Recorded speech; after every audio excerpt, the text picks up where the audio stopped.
Oiê, esse aqui é o Na Condução. Eu sou Giovana Riato, editora-chefe da Automotive Business, e tenho o imenso prazer aqui nesse podcast de conversar com as pessoas que pilotam as grandes organizações que movimentam o ecossistema da mobilidade. Hoje o nosso convidado é Flávio Passos, vice-presidente de Autos e Bens de Consumo do Grupo OLX. Flávio, bem-vindo! Obrigado, seja bem-vindo você à nossa casa aqui no OLX, Giovana. Muito bom, obrigada pela recepção. Bora conversar. Quem está nos acompanhando, antes de qualquer coisa, siga a gente nas redes sociais, no seu agregador preferido de podcasts e não perca nada do que a gente sobe aqui no ABcast.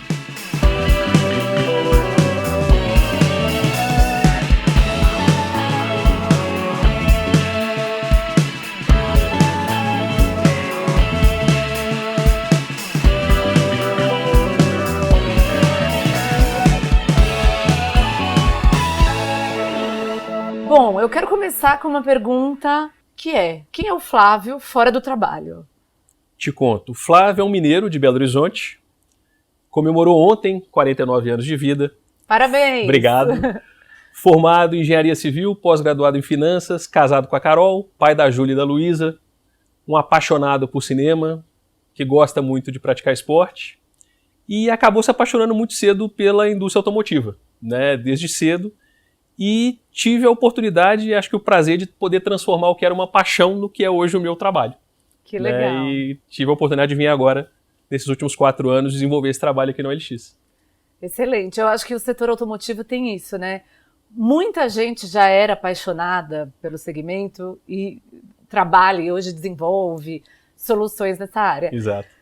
Antes da gente falar um pouco mais disso, Flávio, eu gostaria de ouvir quais são os seus desafios hoje na posição que você está aqui no Grupo OLX. Giovana, acho que o meu desafio não é diferente de todos aqui da OLX, né? A gente na verdade, como OLX, a gente é uma grande horizontal com verticais muito bem definidas, né? E hoje, dentro da OLX, eu lidero o que é a vertical de autos. E dentro da vertical de autos, o nosso objetivo comum é proporcionar a melhor jornada que conecte o comprador ao vendedor de carro, né? E essa jornada ela tem que obedecer a 2 preceitos básicos. Ela tem que ser segura e ela tem que ser eficiente, né? Segurança para nós é indiscutível, é inquestionável e tem sido a obsessão do grupo ao longo dos últimos anos aí. Mas eficiência ela tem um significado para o comprador e para o vendedor, né? Quem vende quer a liquidez máxima, ele quer poder vender aquele estoque, né, ou aquele carro no menor tempo possível, né? E a gente busca, através do tamanho da audiência que a gente tem, que hoje são 22 milhões de usuários únicos todo mês, poder proporcionar essa eficiência máxima, que é uma liquidez para quem vende. E para quem compra, ele quer poder ter uma jornada assistida ao longo desse processo, né? Então, ele quer poder contar com meios de pagamento diferenciados. Então, a gente tem parceiros que oferecem, por exemplo, financiamento. Ele quer saber se aquele veículo está bem precificado, então a gente tem ferramentas que dizem para ele se aquele veículo está precificado dentro de um range adequado em relação ao que o mercado oferece. Então a gente busca proporcionar uma jornada tanto para o comprador quanto para o vendedor que seja segura e ao mesmo tempo eficiente dentro do ponto de vista de cada um deles. Nossa, e é interessante porque a gente está passando um momento, quando a gente olha para o mercado automotivo, de muita concorrência, chegada de novas marcas. Sim. Muito interessante para o consumidor, muito desafiador para as empresas, para as montadoras, mas talvez empolgante para tudo que compõe esse ecossistema. E aí eu falo tanto de fornecedores, de componentes, tecnologias que vão fornecer para novas empresas, quanto de empresas como a OLX, que está num mercado digital. Como você tem percebido esse momento de efervescência, assim? E a OLX, na verdade, ela é o reflexo, o retrato do que o mercado mostra, né? A gente, pelo fato de a gente ter uma distribuição nacional, a gente acaba replicando o que o mercado mostra.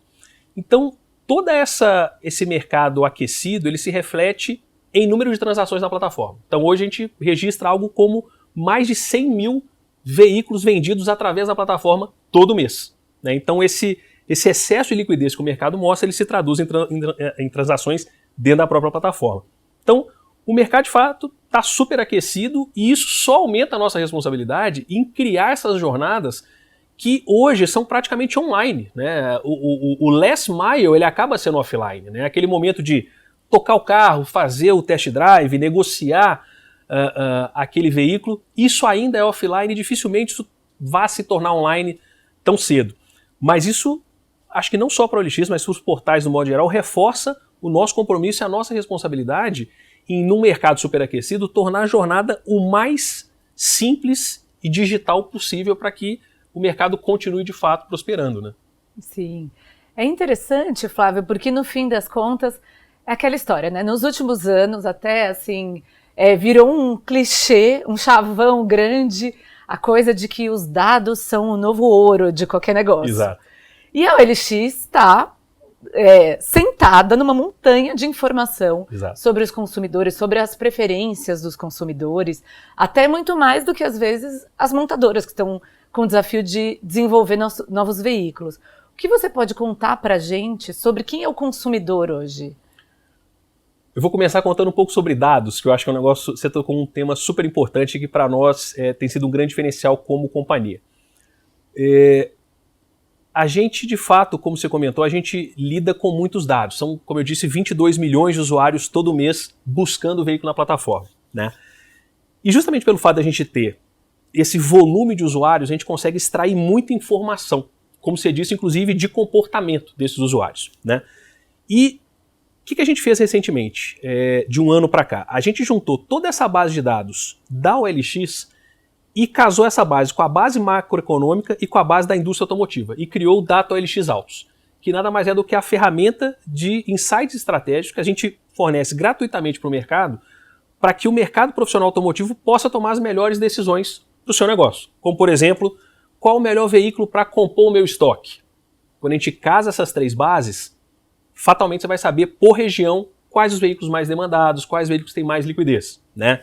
A gente criou recentemente, em parceria com a Fenalto, o índice de veículos usados. Esse índice de veículos usados ele junta a liquidez da Fenalto com a demanda que acontece dentro da OLX. Então, naturalmente, os veículos com maior índice são os veículos de maior demanda e maior liquidez. Então, também, claramente, você sabe quais são os veículos mais hypados por região. Então, essa é a forma inteligente que a gente usa para devolver para o mercado todos esses dados que a gente recebe dos nossos usuários. E aí, como eu disse, como a gente tem todos esses usuários e eles são muito engajados com a OLX, eles consistentemente participam das pesquisas que a gente faz justamente para extrair esse comportamento do usuário. Então, dados interessantes desse novo usuário. Fato é, a pandemia tornou o usuário muito mais exigente e muito mais imediatista, né? Hoje ele quer comprar um carro da mesma forma que ele pede comida, da mesma forma que ele compra uma passagem aérea, né? E isso aumenta a responsabilidade de todo esse ecossistema automotivo que serve esse usuário, né? O que você acha que está mais destacado, né? O que você acha que são quais são as tendências mais fortes? Giovana, o que a gente tem discutido muito e visto muito no mercado, eu acho que talvez seja o grande ponto de mudança desse mercado é a chegada dessas montadoras chinesas com seus elétricos de entrada, né? E isso vai mexer todo o mercado. Naturalmente isso não vai acontecer do dia para a noite, né? É algo que vai acontecer aos poucos, como vem acontecendo, mas vai trazer uma mudança muito profunda no mercado. Porque o que acontece? À medida que essas montadoras chinesas são capazes de trazer veículos com alta tecnologia embarcada e com altíssima sustentabilidade por ser um veículo elétrico, e serem veículos de entrada, porque até o momento, a grande maioria dos veículos elétricos que estão disponíveis hoje são veículos de alto custo, né? Eles não são acessíveis a todo mundo. Quando começam a chegar os elétricos de entrada, o consumidor ele vai começar a fazer conta entre comprar aquele 0 km a combustão ou um outro veículo 0 km elétrico pelo mesmo preço. Isso vai gerar um desequilíbrio no mercado que vai levar as montadoras a reverem toda a sua estratégia de produção, de portfólio, inclusive de precificação de veículo, né? E como o usado ele é uma função do zero, mudando a precificação do usado, do zero, automaticamente isso mexe na precificação do usado. Então, vem uma mexida muito grande no mercado em termos de precificação, em termos de portfólio, com a chegada do elétrico. E eu acho que isso é muito bom, né? Porque o mercado, de fato, a China passou por isso recentemente, acho que agora o Brasil começa a passar por isso também, e quem ganha é o consumidor, né? Porque ele tem muito mais poder de escolha, ele tem muito mais poder de negociação e tem acesso a veículos de muito mais tecnologia embarcada e com muito mais compromisso com a sustentabilidade do meio ambiente, né? Sim, interessante, né? O momento é bom para o consumidor, no fim das contas.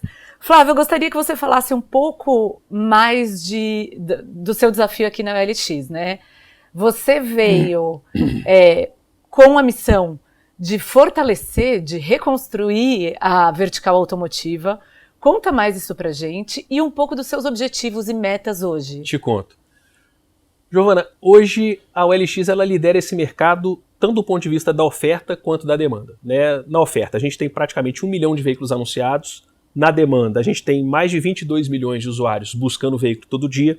E quando essa demanda encontra essa oferta, é liquidez na veia, né? São 5 veículos vendidos a cada 2 minutos ou 30% do estoque vendidos em até 4 dias. Mas a gente quer ser muito mais do que isso. A gente quer ser muito mais do que uma plataforma que gera liquidez. A gente quer ser uma plataforma que atua também em outras frentes e talvez o grande desafio que a gente tem é fortalecer a nossa autoridade nessas outras 3 frentes, que são ferramentas, né? Mais do que gerar uma grande oferta de compra para aqueles vendedores, um grande volume de compradores para aqueles vendedores, eu quero permitir que esses vendedores façam a gestão desses clientes e a gestão desse estoque. Então, por isso, desde o ano passado, a gente adquiriu a Altimus, que é uma empresa de Blumenau, que traz todas essas soluções que a OLX ainda não tinha no seu portfólio. Então, uma ferramenta de CRM, uma ferramenta de RP, um integrador, um precificador de estoque.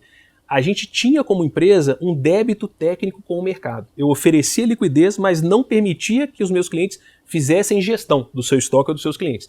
Com a aquisição da Altimus, a gente agregou todas essas ferramentas na minha prateleira. Então, além de liquidez, eu quero oferecer gestão. Com isso, a gente resolve as ferramentas. Dados, que é o negócio que a gente falou. Eu queria poder devolver para o mercado todos esses dados formatados de forma estratégica para que eles pudessem tomar decisão. A gente resolve isso com o Data OLX Autos.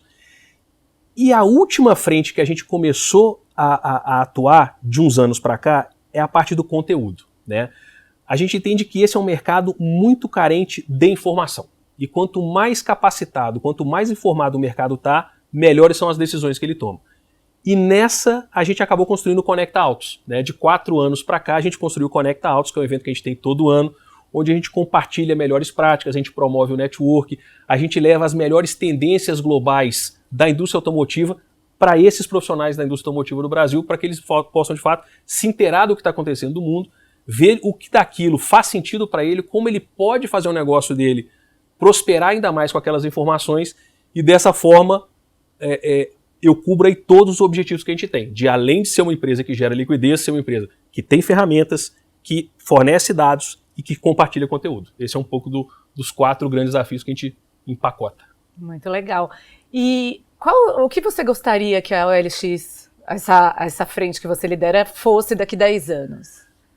Acho que a tendência natural é que isso evolua para se tornar uma plataforma de mobilidade. Eu acho que mais do que a OLX, acho que todo classificado digital automotivo hoje tende a se tornar uma plataforma de mobilidade, né?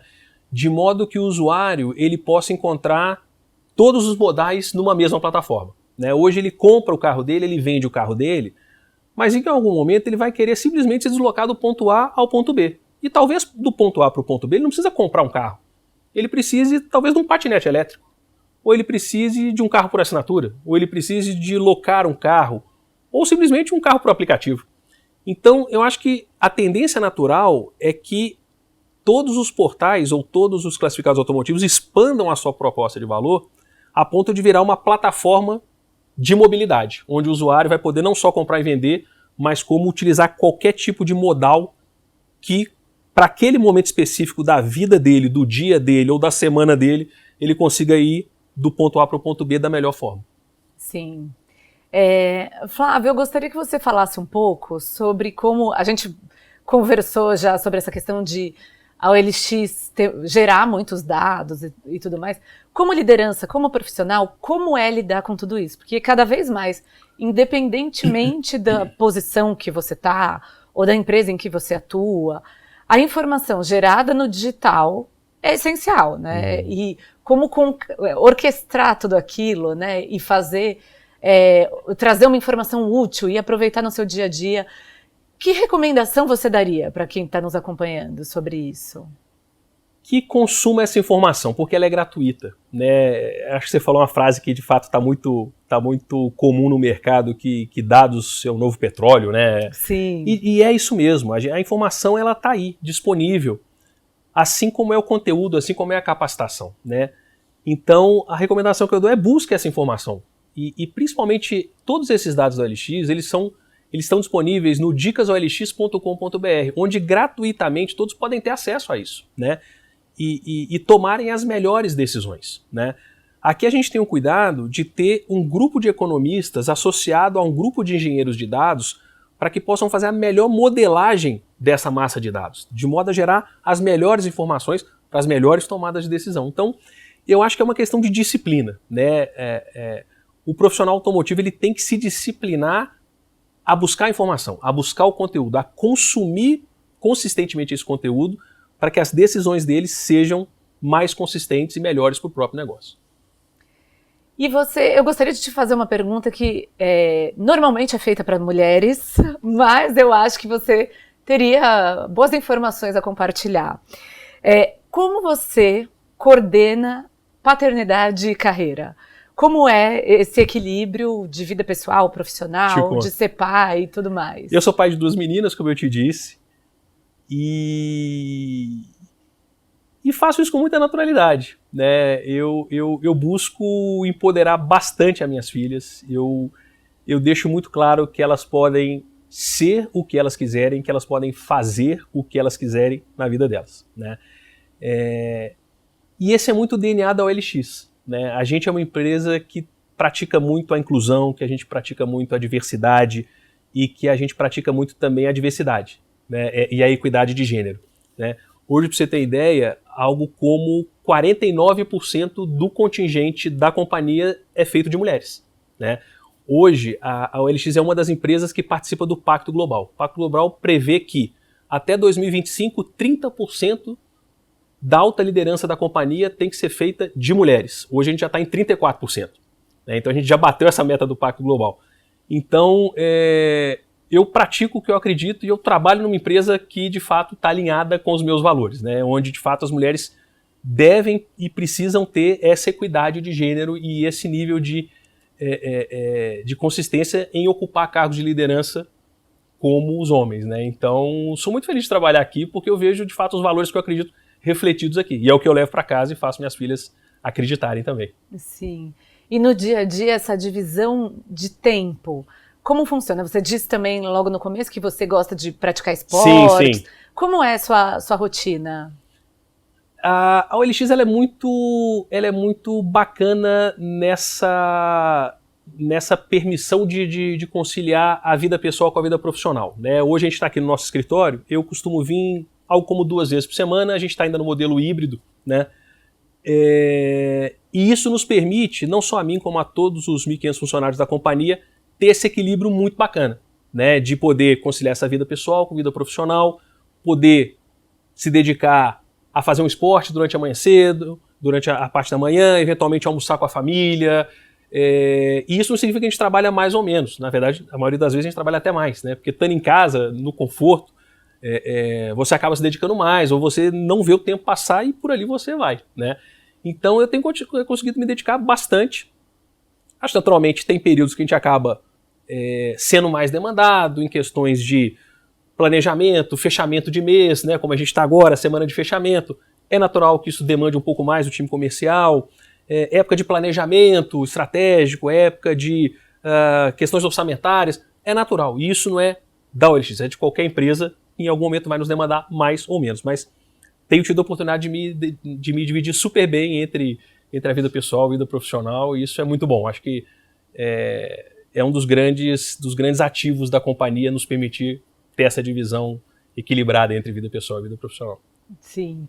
E a gente está vivendo esse momento profissional que para nós como indivíduos é muito desafiador, né, Sim. Flávio? Porque você não sabe que competência você precisa desenvolver, Eu imagino, né, você estava falando das suas filhas, alguém que vai começar, vai para uma universidade, né, nos próximos anos, deve ser muito difícil escolher uma carreira numa situação tão volátil como a que nós vivemos. Exato.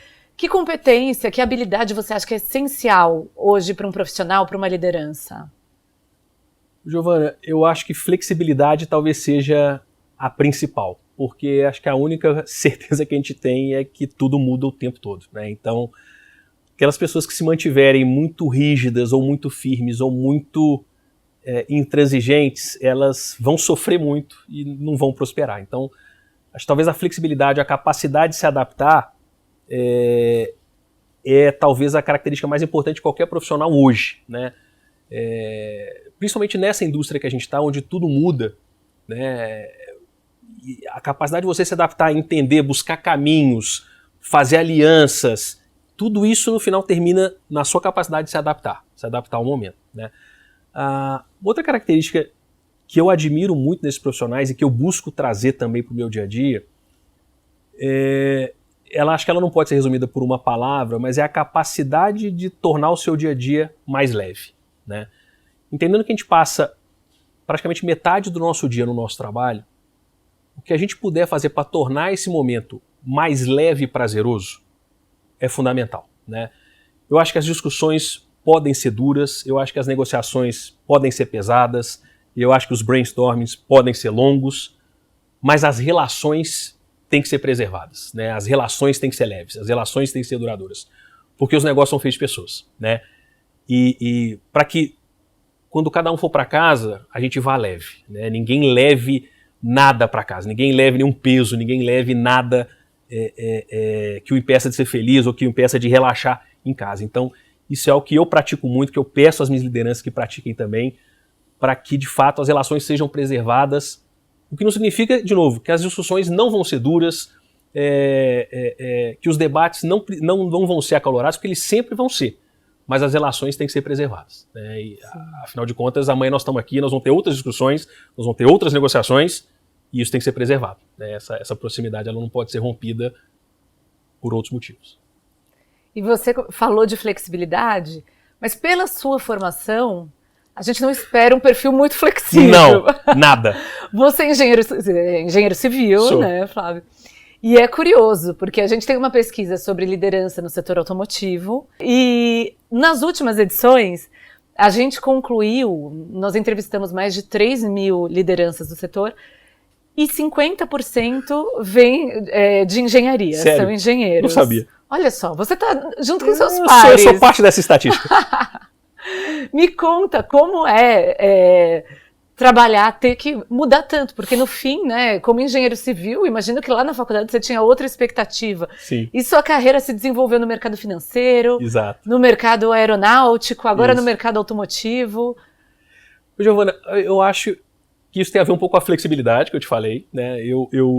Eu fui entendendo onde estavam as oportunidades e fui me permitindo fazer esses movimentos de carreira, mas eu diria para você que isso é ainda um ponto de dor para mim, né? Como engenheiro civil, não ter o controle de tudo, né? Ou ver as coisas não saírem conforme planejado, ainda me frustra. Então, se eu tenho um ponto para trabalhar, acho que é lidar com essa frustração ou de perder o controle em algum momento, ou de não ver as coisas saírem exatamente como eu planejei, né?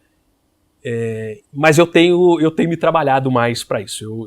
Eu sou muito autocrítico, eu acho que eu tenho que sofrer menos por essas coisas e entrar mais na dinâmica do Zeca Pagodinho, deixar a vida me levar um pouco mais e tentar levar menos a vida. Mas verdadeiro filósofo brasileiro. Exato, ele sabe bem das Pagodinho. coisas, né? Então eu tenho buscado adotar mais essa filosofia, tentar controlar menos e ser surpreendido mais positivamente pelos imprevistos. Interessante isso. E qual foi o maior erro e o maior acerto da sua carreira, Flávio? Vou começar pelos acertos. Eu falo muito isso aqui, eu acho que a gente mede o sucesso do profissional pela quantidade de vidas que ele é capaz de tocar. Eu acho que muito menos pelo cargo que ele ocupa, pelo que você vai encontrar no lerite dele, mas muito mais pelas carreiras que ele foi capaz de impulsionar, né? Então, assim, acho que o que eu mais me orgulho, o que eu mais tenho feito bem, é ter apostado em pessoas, desenvolvido pessoas, ou lapidado pessoas, ou empoderado e encorajado pessoas que hoje são grandes líderes nas áreas que ocupam, dentro e fora da OLX, dentro e fora do Brasil. Então, é motivo de muito orgulho para mim. E eu me sinto, de fato, com a missão cumprida quando eu vejo pessoas que fizeram parte dos meus times, hoje liderando seus próprios times, hoje disputando market share comigo com meus concorrentes, hoje em outros segmentos fazendo outro negócio completamente diferente, mas compartilhando ensinamentos comigo ou devolvendo discussões que a gente teve no passado. Eu acho que meu maior acerto talvez tenha sido isso, investir em pessoas que de fato prosperaram, mostraram que de fato foi um tempo bem investido e no final do dia não deixa de ser o seu legado, né? São pessoas que levaram um pedacinho de você e estão fazendo bem, e estão contribuindo para a comunidade, para o meio corporativo de uma forma legal. Eu acho que talvez o maior erro, acho que é um pouco do que eu falei, tentar controlar o incontrolável, tentar ou esperar que as coisas saiam exatamente como planejado, né? Porque isso no final do dia só vai gerar frustração. As coisas sempre vão sair de um jeito diferente, né?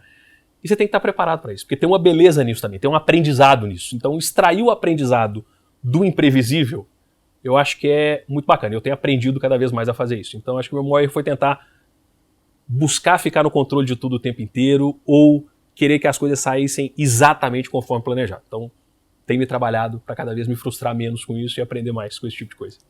Excelente, exercitar esse desapego. Exato, né? Exatamente. Muito bom. Flávio, você falou sobre desenvolver pessoas, né? Sobre encontrar, conseguir contribuir nessas carreiras. Sim. O que te brilha os olhos quando você vê em alguém? O que você admira em um profissional? O profissional que questiona o status quo. É o profissional que não aceita as coisas como elas são. E eu falo muito isso no onboarding aqui da OLX, né? Para que aqueles profissionais que estão entrando hoje na empresa não percam a mesma curiosidade que elas chegaram aqui no primeiro dia. Porque é justamente esse tipo de coisa que faz a empresa se mover, que faz a empresa se transformar, que faz a empresa trabalhar de uma forma diferente para chegar em patamares diferentes, né? Então acho que a pior coisa que pode acontecer para um profissional é ele entrar nesse dia a dia tão atribulado e tão demandante que ela perca a curiosidade, ou que ela perca a vontade de questionar, ou que ela perca a capacidade de debater. Então acho que o que mais me faz brilhar o olho, seja entrevistando ou no day one, quando eu vejo as pessoas chegarem aqui, é a capacidade de questionar, é a capacidade de não aceitar as coisas como elas são, de imaginar que existe um outro caminho de fazer a mesma coisa, de imaginar que existe um caminho melhor de chegar no mesmo lugar, ou existe uma forma mais efetiva de fazer a mesma coisa. Então eu gosto de quem não aceita as coisas como elas são. Eu gosto do inconformado. Gostei. Uma coisa mais rebelde. Assim. Exato. E é curioso, porque às vezes muitas lideranças não gostam de tanto questionamento, então... Mas é no questionamento que você cresce, né? É no questionamento que você ou reforça a sua crença ou você revê a sua crença. Putz, nunca tinha pensado assim, talvez exista uma outra forma. Ou não, eu acho que eu estou fazendo a forma certa. Boa ideia, mas eu continuo com a minha. O debate ele é bom, ou para reforçar a sua crença ou para você buscar um outro caminho. Sim. Você citou um pouquinho antes na nossa conversa a questão da diversidade e da inclusão aqui na OLX, o compromisso de vocês com o Pacto Global, Sim. que é certamente um caminho necessário. E nós, nos últimos anos, acho que talvez desde a pandemia para cá, o termo ESG, que é a governança ambiental, social e corporativa, vem crescendo, virou essa coisa, né, essa buzzword que a gente não para de ouvir, não para de se preocupar, que é a preocupação com sustentabilidade, o compromisso disso. Me conta o que você acha, né, e de que forma a sustentabilidade se relaciona com o negócio, como isso se desenvolve aqui. A sustentabilidade está no DNA da companhia, né? A gente nasceu há 13 anos como uma empresa de desapego, né? E automaticamente quando eu me posiciono como uma empresa de desapego, eu estou fortalecendo a economia circular, né? Eu estou evitando que novos bens sejam produzidos e com isso mais emissão de carbono. A gente tem um estudo recente feito esse ano, chamado SHE, que é o Second Hand Effect, que mediu de fato o quanto a gente como companhia evita em emissões de gás carbônico, permitindo que bens usados sejam transacionados dentro da nossa plataforma. E a última medição dava algo como 650 mil toneladas de gás carbônico evitado de ser produzido simplesmente pela oportunidade da gente transacionar bens usados dentro da plataforma, né? Então a gente é, por natureza, uma empresa totalmente ESG, né? Porque a gente se compromete com a sustentabilidade através da economia circular, evitando que o gás carbônico seja produzido, somado a outras práticas, como eu te falei, né, de equidade de gênero, diversidade.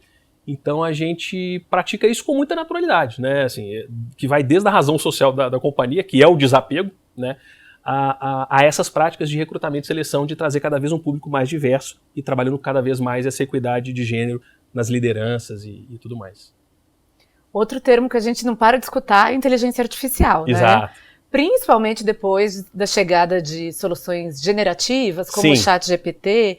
Todos nós temos o nosso momento ali de tirar uma dúvida. Claro. Como você tem trabalhado tanto individualmente a relação com a inteligência artificial e pensado nisso para a organização, para o futuro? Que tipo de soluções a gente deve ver? A gente hoje já usa bastante inteligência artificial na OLX. Como empresa de tecnologia, né, a gente hoje busca se beneficiar bastante da solução. Vou digitar alguns exemplos de onde a gente usa. Por exemplo, a gente consegue, através de inteligência artificial, para os nossos usuários, com base no seu perfil e no seu histórico de navegação, fazer as melhores recomendações para você do que você está buscando, né?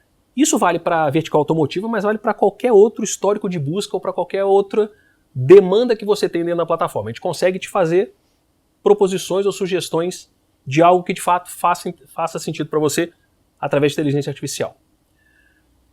Ainda dentro da vertical de autos, a gente ajuda aquele anunciante, principalmente o pessoa física, que não é um cara tão afeito ao mercado automotivo, a precificar aquele veículo, né? A gente entende que a tabela FIPE ela tem o seu valor, mas ela não considera componentes importantes como, por exemplo, a quilometragem do veículo. Então, quando você está anunciando o seu carro, a gente fala, olha, para esse veículo, nessa cor, com essa quilometragem, para essa região, o range de preços é esse aqui. Então, através de inteligência artificial, a gente também faz essa curadoria de dados, entrega para o usuário para poder apoiá-lo no anúncio desse carro. Atendimento. A gente tem um atendimento 24/7. Quando não é um ser humano, seguramente é um robô que, através de inteligência artificial, vai resolver demandas mais ou menos complexas a qualquer momento. Combate à fraude. A gente tem, através de inteligência artificial, uma moderação em tudo o que acontece dentro da plataforma. Então, qualquer comportamento suspeito, a gente automaticamente tira esse usuário de circulação até provar ou que ele é um falso positivo, e aí, né, reintegra ele na plataforma, ou que de fato ele não deveria estar na plataforma e a gente bane ele de vez da plataforma. Então, te dei exemplo de 4 usos de como a gente usa a inteligência artificial, que no final do dia ou simplifica questões operacionais ou torna a jornada do usuário muito mais segura e muito mais efetiva, como a gente falou no começo da conversa. Perfeito. Flávio, estamos chegando ao fim da nossa conversa. Olha lá, passou rápido. E eu gostaria que você deixasse uma dica de alguma coisa que você curtiu recentemente. Um filme, uma série, um livro. Eu vou dar uma dica de uma série que eu acho que todos deveriam ver, que é super interessante, que é a série Last Dance. Ela tá na Netflix. É uma série de 4 anos atrás, ela conta um pouco da história do Chicago Bulls na década de 90 e como o Michael Jordan, de fato, nesse grupo, ele teve essa ascensão meteórica ali como jogador de basquete. Eu vi essa série logo que ela foi lançada, há 4 anos atrás, ali em 2020, acho que foi no meio da pandemia, e eu revi ela recentemente. Na primeira vez que eu vi a série, eu fiquei muito impressionado com o Michael Jordan. Como ele era uma liderança em campo, como ele era um atleta de altíssima performance, como ele era de fato um cara que superava todos os limites. Curiosamente, eu fui rever a série recentemente, semana passada, e eu foquei menos no Michael Jordan e mais no Phil Jackson, que era o técnico do Chicago Bulls naquela ocasião. E eu fiquei muito mais impressionado, sinceramente, com a gestão do Phil Jackson do que efetivamente com a performance do Michael Jordan, porque o Phil Jackson, no final do dia, ele era o grande maestro do caos, né? Ele tinha na equipe dele atletas como o Michael Jordan, que era tão ou mais autoritário do que ele em campo, a atletas supostamente problema, como um Dennis Rodman, que ia para Vegas ter uma noitada e voltava no dia seguinte cedo para treinar. Então, assim, para nós como líderes, né, como é que a gente gerencia o caos? Como é que a gente gerencia uma equipe de alta performance onde você tem um cara que talvez seja mais autoritário do que você junto ao time, você tem um cara que entrega muito dentro de campo, mas fora de campo é um cara que é um problema, né, ou tem, né, atitudes questionáveis. Então eu passei a admirar muito mais o Phil Jackson depois dessa segunda vez que eu vi a série, porque o que esse cara fez com tantos talentos, com tantas características e especificidades dentro de quadra, esse cara ele era um maestro do caos, né? Ele conseguiu coordenar diferentes talentos com diferentes características em prol do sucesso coletivo, né? Então, recomendo que todo mundo tenha a oportunidade de ver isso aí, é muito bacana. Já vou colocar na lista. Veja, não perca. Flávio, super obrigada por receber a gente. Obrigado a você, Giovana. Foi um prazer. Foi um prazer conhecer você um pouco mais. Pessoal que está nos acompanhando, esse é o Na Condução. Nesse episódio a gente conversou com Flávio Passos, que é vice-presidente da vertical de autos e bens de consumo do Grupo OLX. Prazer gigante. Prazer foi meu.